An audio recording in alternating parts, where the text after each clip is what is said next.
नमस्कार, स्वागत है आप सभी का। दूरदर्शन समाचार आप देख रहे हैं और ताजा तरीन खबरों को लेकर हाजिर हूं मैं कृतिका। खबरों में विस्तार से बात करेंगे, उससे पहले रुक करते हैं 2 बजे की सुर्खियों का। प्रधानमंत्री किसान सम्मान निधि योजना के 6 साल पूरे। प्रधानमंत्री कुछ ही देर बाद भागलपुर में पीएम किसान योजना की 19वीं किस्त करेंगे जारी।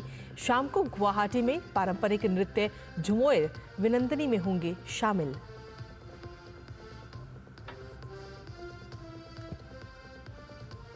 पीएम मोदी ने भोपाल में किया ग्लोबल इन्वेस्टर्स समिट का उद्घाटन। कहा, प्रदेश में निवेश करने का यही सही समय।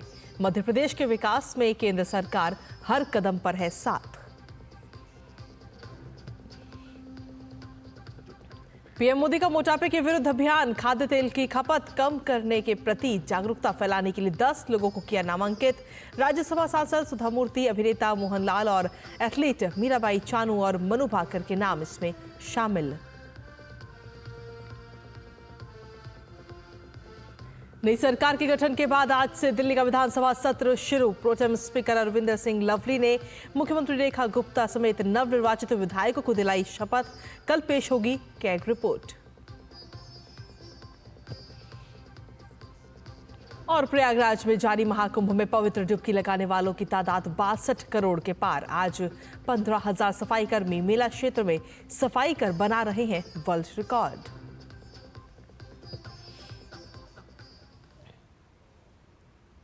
तो ये थी 2 बजे की प्रमुख सुर्खियां और अब खबरों में विस्तार से बात करेंगे, जहां भोपाल में इस साल के 2 दिवसीय ग्लोबल इन्वेस्टर्स समिट का उद्घाटन किया गया।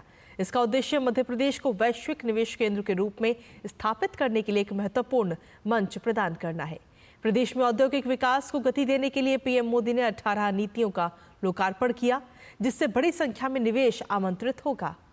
पीएम मोदी ने कहा कि डबल इंजन की सरकार के कारण मध्य प्रदेश में विकास की गति डबल हो गई है। एमपी में डबल इंजन सरकार बनने के बाद विकास की गति भी जैसे डबल हो गई है। केंद्र सरकार कंधे से कंधा मिलाकर एमपी के विकास में, देश के विकास में जुटी है। चुनाव के समय मैंने कहा था कि अपने तीसरे टर्म में हम 3 गुना तेजी से काम करेंगे। ये स्पीड हम साल 2025 के पहले 50 दिनों में भी देख रहे हैं। इसी महीने हमारा बजट आया है। इस बजट में भारत की ग्रोथ के हर कैटलिस्ट को हमने एनर्जाइज किया है। हमारा मिडिल क्लास सबसे बड़ा टैक्स पेयर भी है।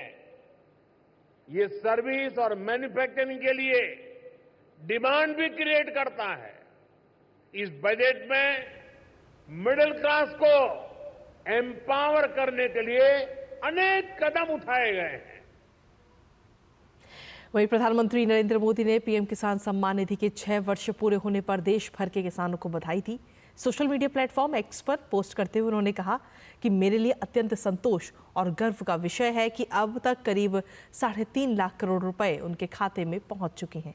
हमारा ये प्रयास अन्नदाताओं को सम्मान, समृद्धि और नई ताकत दे रहा है। बीते 10 वर्षों में हमारे प्रयासों से देश में कृषि क्षेत्र का तेजी से विकास हुआ है। हमारे लाखों छोटे किसानों को मिल रही आर्थिक मदद से बाजार तक उनकी पहुंच बढ़ी है। इसके साथ ही कृषि की लागत कम हुई है और उनकी आय में भी वृद्धि हुई है।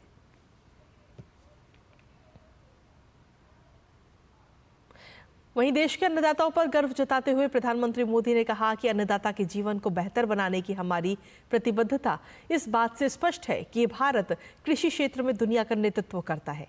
पीएम ने सोशल मीडिया पर माई गांव के पीएम किसान से जुड़े एक थ्रेड को हाईलाइट भी किया। देश में किसानों के लिए सबसे बड़ा सुरक्षा जाल बनाते हुए पीएम फसल बीमा योजना के तहत किसानों को 1.72 लाख करोड़ का बीमा भुगतान किया गया और ये सुनिश्चित किया गया कि कोई भी फसल असुरक्षित ना रहे। कई देशों के मुकाबले भारत में किसानों के लिए सबसे सस्ता यूरिया उपलब्ध कराया जा रहा है। भंडारण व्यवस्था को मजबूत करते हुए 9,750 मीट्रिक टन क्षमता वाले विशाल गोदाम तैयार किए गए हैं, जिससे ये सुनिश्चित होगा कि फसलें सुरक्षित रहे और किसान अधिक कमाएं। वहीं देश में अब तक का सबसे ज्यादा उत्पादन वर्ष 2023-24 में रिकॉर्ड किया गया। इस दौरान 332 मिलियन टन खाद्यान्न का रिकॉर्ड उत्पादन दर्ज हुआ है। दूध, मसाले, दालें, जूट, केला, नैनो यूरिया और नैनो डीएपी के अग्रणी उत्पादकों में भारत ने अपनी जगह बनाई है। खेतों से लेकर बाजारों में भारत का दबदबा नजर आ रहा है। और वहीं प्रधानमंत्री किसान सम्मान निधि योजना के 6 साल पूरे हो चुके हैं। प्रधानमंत्री अब से कुछ ही देर बाद भागलपुर में पीएम किसान योजना की 19वीं किस्त जारी करेंगे। आइए आपको दिखाते हैं इससे जुड़ी हुई ये बेहद खास रिपोर्ट। कृषि विकास और किसान कल्याण की अपनी प्रतिबद्धता को आगे बढ़ाते हुए प्रधानमंत्री नरेंद्र मोदी सोमवार को प्रधानमंत्री किसान सम्मान निधि की 19वीं किस्त जारी करेंगे। बिहार के भागलपुर से पीएम 22,000 करोड़ रुपए से अधिक की राशि 9 करोड़ 80 लाख से ज्यादा किसानों को सीधे ट्रांसफर करेंगे। पीएम किसान योजना के तहत पात्र किसान परिवारों को 6,000 रुपए की वार्षिक वित्तीय सहायता प्रदान की जाती है। 24 फरवरी 2019 को इस योजना का शुभारंभ हुआ था। इसका लाभ अब तक देश के 11 करोड़ से अधिक किसान परिवारों को मिल चुका है। अब तक पीएम किसान की 18 किस्तें जारी हो चुकी हैं। इनके तहत 3.46 लाख करोड़ रुपए से अधिक की राशि वितरित की जा चुकी है। 19वीं किस्त जारी होने के साथ ही ये आंकड़ा 3.68 लाख करोड़ रुपए हो जाएगा। भागलपुर सहित देश भर के पीएम किसान योजना के लाभार्थी बेहद उत्साहित हैं। दरअसल ये 19वीं किस्त इस योजना के 6 साल के सफल कार्यान्वयन का प्रतीक भी होगी। बिहार का किसान प्रसन्न है। ऐसा लग रहा है जैसे यहाँ कार्यक्रम नहीं हो रहा, उत्सव मनाया जा रहा है प्रधानमंत्री जी के आगमन पर। और ऐसा हो क्यों ना, चाहे मखाना बोर्ड का गठन हो, प्रधानमंत्री कृषि धन धान्य योजना हो, या विकास की अनेक सौगातें जो बिहार की तस्वीर और जनता की तकदीर भी बदल रही है और पूरे देश के किसानों की खेती को लाभ का धंधा बना रही है। सभी पात्र किसानों तक लाभ पहुंचाने के उद्देश्य से केंद्रीय कृषि मंत्रालय इस योजना से किसानों को जोड़ने के लिए सक्रिय रूप से निरंतर प्रयास कर रहा है। इसी का नतीजा है कि 19वीं किस्त पाने वाले किसानों की संख्या में वृद्धि हुई है। हम लोगों को जब नहीं मिलता था सहायता राशि तो किसान पूरा भटकता था, कर्ज लेकर के कहीं फंसरी लगा करके, तो अच्छा स्थिति उस समय नहीं था। जिस समय से प्रधानमंत्री जी ने किसान निधि योजना चलाया गया है तो हम लोगों को लाभ अच्छा मिला है। वो जो 2,000 मिलता है वही से करते थे, खाद पानी वही से होता है। हम लोग का जो है कल उसी का प्रतीक्षा हो रहा है, जो किसानों के जो है खाते में एकदम मतलब ये किसी बिचौलिया भी इसमें बीच में नहीं आएगा, डायरेक्ट उसे किसान के खाते में आएगा। इससे काफी किसानों में उत्साह पूर्वक रहता है कि हमारे खाता में अकाउंट में आ रहा है। आज तक कोई दुनिया में नहीं था जो किसानों के प्रति कुछ सोचता था। ये पहला मौका है जो सरकार किसानों के खाते में डायरेक्ट पैसा देता है, वो अपने आवश्यकता अनुसार काम को करते हैं। ये पैसा आ जाता है तो एकदम पैसा कम में आ जाता है, क्योंकि यूरिया का जरूरत होता है, सिंचाई का जरूरत है, ये सब जो दिक्कत होता है ये सब मतलब डायरेक्ट किसानों को फायदा होता है। किसान सम्मान निधि ने छोटे किसानों की जिंदगी बदल दी है। अंतर्राष्ट्रीय खाद्य नीति अनुसंधान संस्थान ने अपने अध्ययन में पाया कि इस योजना के तहत मिली धनराशि से किसानों के जीवन में बड़ा बदलाव आया है।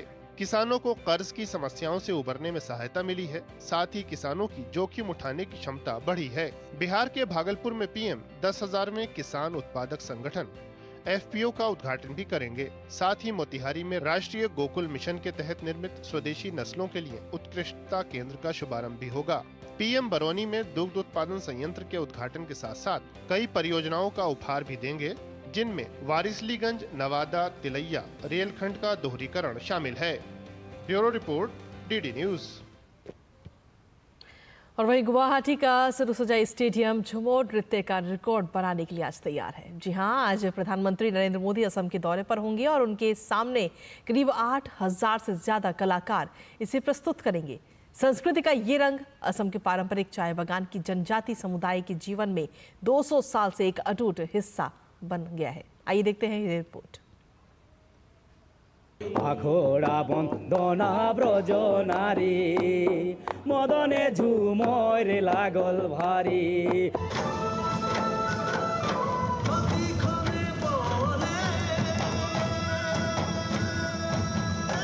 पिछले साल बिहू हुआ था और इस साल झूमर के लिए बहुत बड़ा आयोजन हुआ है।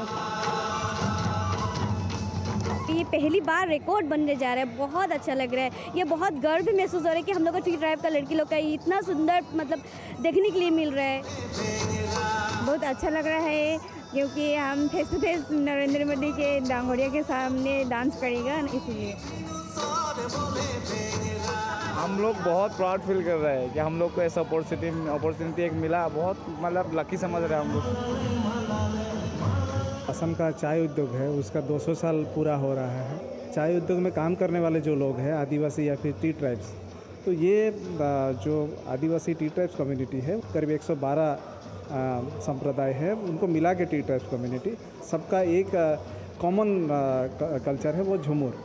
करीब 8000 से ज़्यादा शिल्पियों के द्वारा प्रदर्शित किया जाएगा। उसमें माननीय प्रधानमंत्री जी उपस्थित रहेंगे, तो हमारे लिए बहुत बड़ा एक गौरव का बात है और बहुत बड़ा ऐतिहासिक क्षण होगा।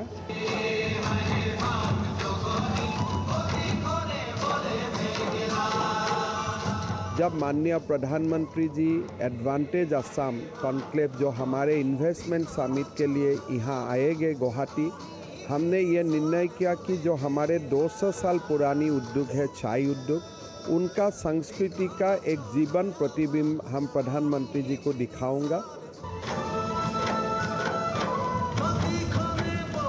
जो पहले कभी कोई जानता भी नहीं था झूमर को, अभी जो विश्व के दरबार में आ रहा है तो बहुत ही अच्छा लग रहा है, बहुत अच्छा।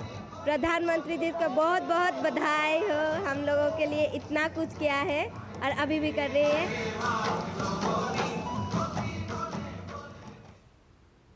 और चलिए खबरों में आगे बढ़ते हुए बात अब करेंगे देश की राजधानी दिल्ली की, जहां नवगठित दिल्ली विधानसभा के पहले सत्र की शुरुआत आज से हो चुकी है। सत्र शुरू होने से पहले राजनिवास में उपराज्यपाल विनय कुमार सक्सेना ने भाजपा विधायक अरविंदर सिंह लवली को प्रोटेम स्पीकर के रूप में शपथ दिलाई। सबसे वरिष्ठ विधायक होने के नाते लवली सबसे नवनिर्वाचित विधायकों को शपथ दिलाई। विधानसभा में सबसे पहले मुख्यमंत्री रेखा गुप्ता ने शपथ ली। प्रोटेम स्पीकर अरविंदर सिंह लवली ने उन्हें शपथ दिलाई और फिर उनके मंत्रिमंडल के प्रवेश वर्मा, कपिल मिश्रा और पंकज कुमार सिंह सहित 6 मंत्रियों ने भी शपथ ली और फिर शेष विधायकों ने शपथ ली। सत्र की कार्यवाही देखने के लिए भाजपा की दिल्ली इकाई के अध्यक्ष वीरेंद्र सचदेवा विधानसभा अध्यक्ष दीर्घा में भी मौजूद रहे। तो वहीं आज नए विधानसभा अध्यक्ष के लिए भी चुनाव होना है, जिसमें भाजपा विधायक विजेंद्र गुप्ता के पद संभालने की संभावना है। बीजेपी और आम आदमी पार्टी के विधायकों ने संस्कृत, उर्दू, पंजाबी, अंग्रेजी सहित कई भाषाओं में शपथ ली। वहीं मंत्री कपिल मिश्रा ने संस्कृत और मनजिंदर सिंह सिरसा ने पंजाबी में शपथ ली। आज से शुरू हुआ दिल्ली विधानसभा का सत्र 3 दिन तक चलेगा। दिल्ली विधानसभा में 25 फरवरी को काफी समय से लंबित कैग की रिपोर्ट को 14 पेजों की ये रिपोर्ट पेश की जाएगी।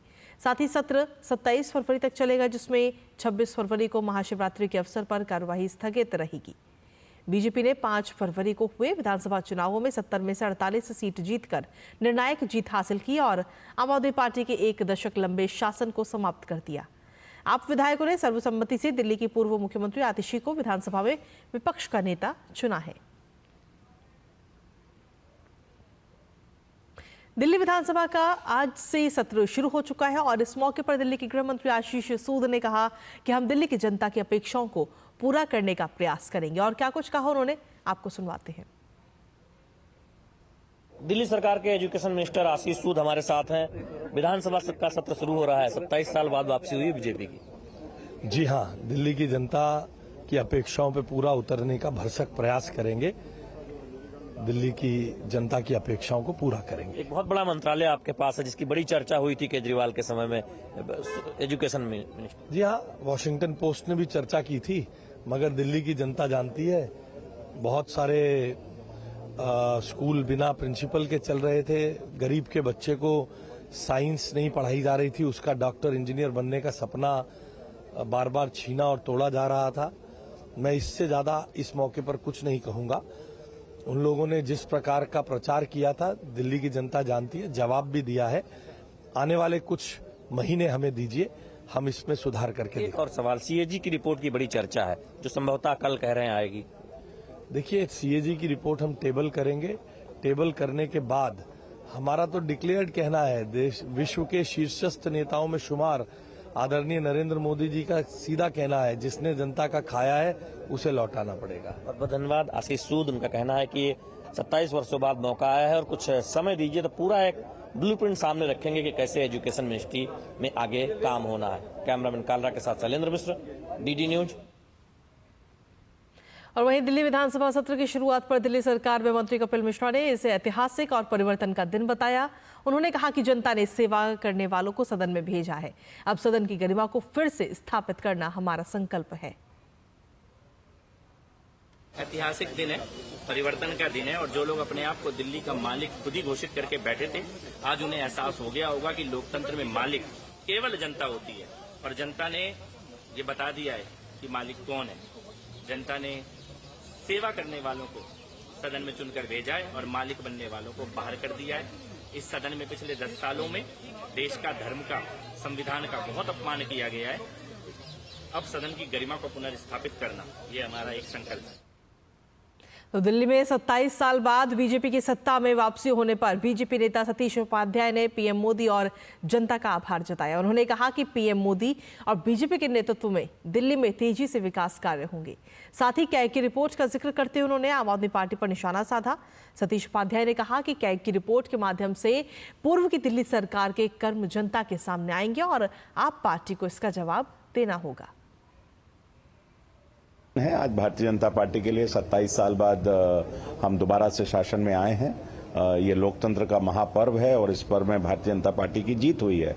देश के प्रधानमंत्री मोदी जी के नेतृत्व में जिस प्रकार से मार्गदर्शन पूरे देश में मिला है, दिल्ली को भी उसका लाभ मिलेगा। ये सब जो धड़ाधड़ जो है, धड़ाधड़ धड़ाम, पता नहीं क्या इसको मैं कहूँ, मैं कह नहीं सकता। अभी तो धड़ाम से गिरे हैं वो, तो संभलने के लिए कुछ ना कुछ तो वो करेंगे।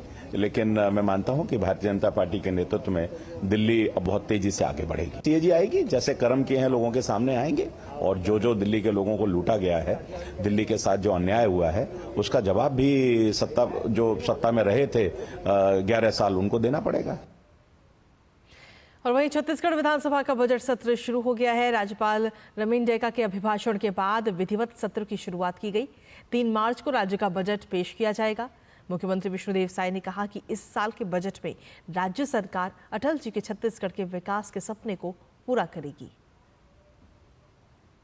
पिछले साल जो समावेशी बजट था और उसके माध्यम से मोदी की गारंटी को पूरा करते हुए हमारी सरकार ने प्रदेश के हर वर्ग को लाभ पहुंचाया है और इस साल भी जो बजट आएगा वो जन कल्याणकारी और समावेशी बजट होगा।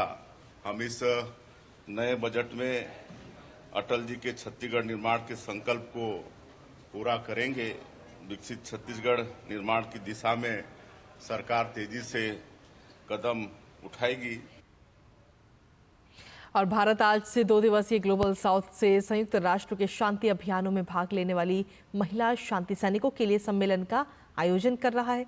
इस सम्मेलन में हिस्सा लेने वाली शांति दूतों ने आज राष्ट्रपति भवन में राष्ट्रपति द्रौपदी मुर्मू से मुलाकात की। इनमें से कुछ देशों के प्रतिनिधियों ने अपने अनुभव भी साझा किए। राष्ट्रपति ने महिला शांति दूतों को इस मौके पर संबोधित भी किया। उन्होंने कहा कि भारत जहां दुनिया में अपनी सभ्यता और संस्कृति के लिए जाना जाता है, तो वहीं दुनिया में हर क्षेत्र में अपनी सफलता का परचम लहराने के साथ साथ भारतीय महिलाओं ने दुनिया में संयुक्त राष्ट्र के शांति अभियानों में भी महत्वपूर्ण भूमिका निभाई है। Women in Peacekeeping, a Global South Perspective.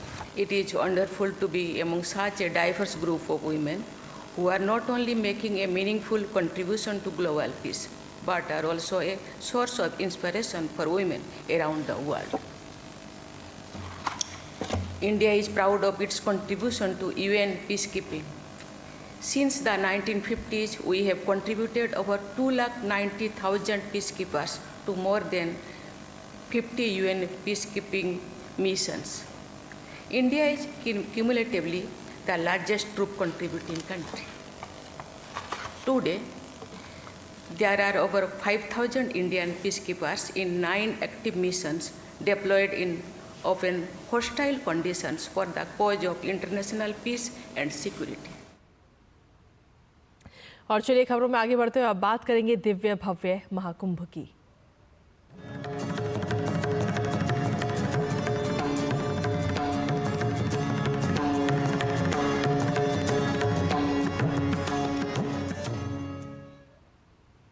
Prayagraj Mahakumbh में आम से लेकर खास लोगों का पहुंचना लगातार जारी है और इसी कड़ी में बॉलीवुड के मशहूर अभिनेता अक्षय कुमार भी प्रयागराज पहुंचे।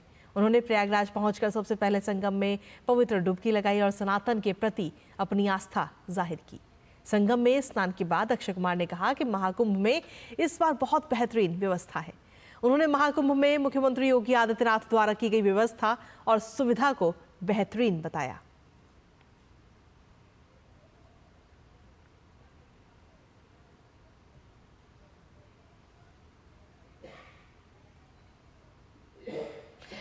और इसी बीच चलिए सीधा रुख करेंगे इस वक्त की सबसे बड़ी खबर का, जहां आपको बता दें दिल्ली से जुड़ी इस वक्त की बड़ी खबर, जहां विजेंद्र गुप्ता को दिल्ली विधानसभा का अध्यक्ष चुना गया है। इस वक्त की बड़ी खबर आपको बता रहे हैं। तो विजेंद्र गुप्ता इस वक्त दिल्ली विधानसभा के स्पीकर बने हैं और अध्यक्ष उन्हें चुना गया है। ये सबसे बड़ी खबर इस वक्त आप तक पहुंचा रहे हैं। और रेखा गुप्ता की तरफ से कहा गया कि विजेंद्र गुप्ता ने बहुत संघर्ष किया है।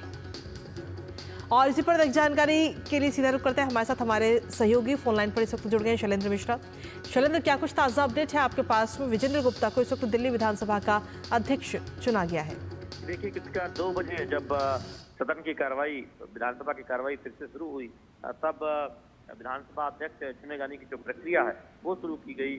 विजेंद्र गुप्ता तो वरिष्ठ नेता है, कई बार के विधायक हैं, उनका नाम पहले ही प्रस्तावित किया गया था और उन्हें औपचारिक तौर पर विधानसभा अध्यक्ष चुन लिया गया। आप जानते हैं कि आज प्रोटेम स्पीकर के तौर पर अरविंद सिंह लवली ने तमाम जो नवनिर्वाचित विधायक हैं दिल्ली विधानसभा के, उनको जब आज सत्र की शुरुआत हुई थी सुबह 11 बजे, तब विधायक पद की शपथ दिलाई थी और 2 बजे से ये विधानसभा अध्यक्ष का निर्वाचन होना था। जब विधानसभा अध्यक्ष के तौर पर निर्वाचन हुआ विजेंद्र गुप्ता का, उसके बाद धन्यवाद सभी प्रमुख नेताओं ने अपनी बात रखनी शुरू की। दिल्ली की मुख्यमंत्री रेखा गुप्ता ने इस बात को बहुत रेखांकित करते हुए कहा कि बहुत संघर्ष किया है विजेंद्र गुप्ता ने और कई बार ऐसी स्थितियां आई, ऐसा व्यवहार उनके साथ हुआ। वो चाहती हैं कि ऐसा व्यवहार किसी विधायक के साथ न हो। हम जानते हैं कि कुछ तस्वीरें मीडिया पे बहुत वायरल हुई थी जब उन्हें बाहर कर दिया गया था और ये कहा गया था कि इस तरह से लोकतंत्र का गला घोटने का काम उस वक्त की जो मौजूदा सरकार थी, आम आदमी पार्टी की सरकार ने किया था और बीजेपी ने बहुत गंभीर आरोप लगाया था। तो उसी घटना का जिक्र करते हुए रेखा गुप्ता ने बात कही कि बहुत संघर्ष किया है विजेंद्र गुप्ता ने और जो उनके साथ कुछ हुआ सदन के अंदर, वो चाहती हैं कि इस तरह से किसी विधायक को वैसा व्यवहार का सामना न करना पड़े। तो बहुत महत्वपूर्ण है।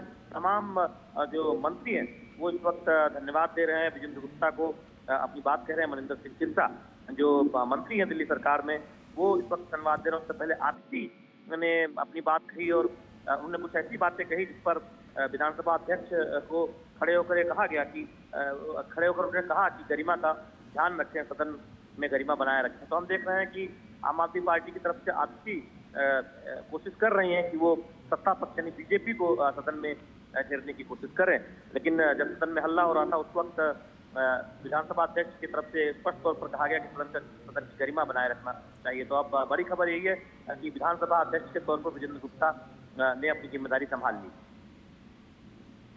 जी शैलेंद्र, अब इसके बाद में क्या कुछ कार्रवाई अब आगे की जाएगी सदन में? देखिए, अब कल सीएजी की रिपोर्ट रखी जानी है सदन के पटल पर और एलजी का अभिभाषण होना और उस पर धन्यवाद प्रस्ताव पर चर्चा होगी। कुल 3 दिन का ये सत्र है। 26 को छुट्टी होगी महाशिवरात्रि के चलते और सुबह 27 को फिर दिल्ली विधानसभा में बैठक होगी। तो कल बहुत महत्वपूर्ण इसलिए है कि बीजेपी ने संकल्प पत्र में कहा था कि अगर वो सत्ता में आती है तो दिल्ली में केजरीवाल और आरसीपी सरकार के खिलाफ उन्होंने जो वित्तीय कुप्रबंधन किया है उसमें जो सीएजी की रिपोर्ट नहीं रखी जा रही थी सदन के पटल पर, उसे रखने का काम किया जाएगा। तो बहुत निगाहें होंगी कि कल जब रिपोर्ट सदन के पटल पर रखी जाएगी और कल ही एलजी का अभिभाषण सदन में होगा। तो क्या जब कैग की रिपोर्ट रखी जाएगी तो सीधे तौर पर यह माना जाए कि हंगामे के आसार सीधे तौर पर नजर आएंगे दिल्ली विधानसभा में? देखिए, हो सकता है कि आम आदमी पार्टी के जो विधायक हैं वो उस वक्त हंगामा करें। लेकिन हम जानते हैं कि बीजेपी लगातार इस बात को कहती रही थी कि पारदर्शिता की बात आम आदमी पार्टी अपने समय में करती थी, लेकिन सीएजी की रिपोर्ट को सदन के पटल पर क्यों नहीं रखा गया था, विधानसभा के पटल पर क्यों नहीं रखा गया था। और ये बीजेपी का वादा था कि अगर वो सत्ता में आती है तो सबसे पहले जो 11 साल में जो कुछ वित्तीय कुप्रबंधन हुआ है उससे जुड़ा जो सीएजी की रिपोर्ट है वो सदन के पटल पर रखी जाएगी। तो निश्चित तौर पर कल देखना होगा कि क्या कुछ कहा जाता है सीएजी रिपोर्ट में, क्योंकि बीजेपी तो पहले ही आरोप लगाती रही है कि केजरीवाल और आपकी सरकारों के दौरान दिल्ली की जो माली हालत है वो खस्ता हो गई और भ्रष्टाचार के नए रिकॉर्ड बने। तो क्या सीएजी रिपोर्ट भी उस तरफ इशारा करती है, ये देखने वाली बात होगी। कल जब सदन के पटल रखी जाएगी तो निश्चित तौर पर कई नए आंकड़े सामने आ सकते हैं और बीजेपी को मौका मिल सकता है आम आदमी पार्टी अरविंद केजरीवाल और आपसी को घेरने का। जी बिल्कुल शैलेंद्र, एक आखिरी सवाल और आपसे लेना चाहेंगे कि रेखा गुप्ता ने ये प्रस्ताव रखा उनके नाम का, लेकिन इसके साथ ही उन्होंने तारीफ भी की और कहा कि विजेंद्र गुप्ता ने काफी संघर्ष किया है। बिल्कुल, हम जानते हैं कि बहुत अनुभव है। आप देखें कि जब दिल्ली में बीजेपी के सिर्फ 3 विधायक जीत कर आए थे तब भी विजेंद्र गुप्ता विधायक जीत कर आए थे और कई बार उनको विधानसभा में चुने जाने का उनको अनुभव है। वरिष्ठतम नेता बीजेपी के वरिष्ठ नेताओं में उनकी गिनती होती है और जैसे ही जब दिल्ली में बीजेपी की सरकार 27 साल बाद वापसी हुई थी तभी जो नाम सबसे चर्चा में आया था विधानसभा अध्यक्ष के तौर पर वो विजेंद्र गुप्ता का ही था। तो हम देख रहे हैं कि उसी पर आगे बढ़ते हुए उन्हें अध्यक्ष चुन लिया गया है और तमाम नेता उन्हें धन्यवाद दे रहे हैं। चलिए, फिलहाल बहुत बहुत शुक्रिया शैलेंद्र तमाम जानकारी और अपडेट्स हमारे साथ साझा करने के लिए। साथ ही आगे भी हमारे साथ अपडेट्स साझा करते रहिए और इसी के साथ फिलहाल मेरे साथ इस बुलेटिन में इतना ही। नमस्कार।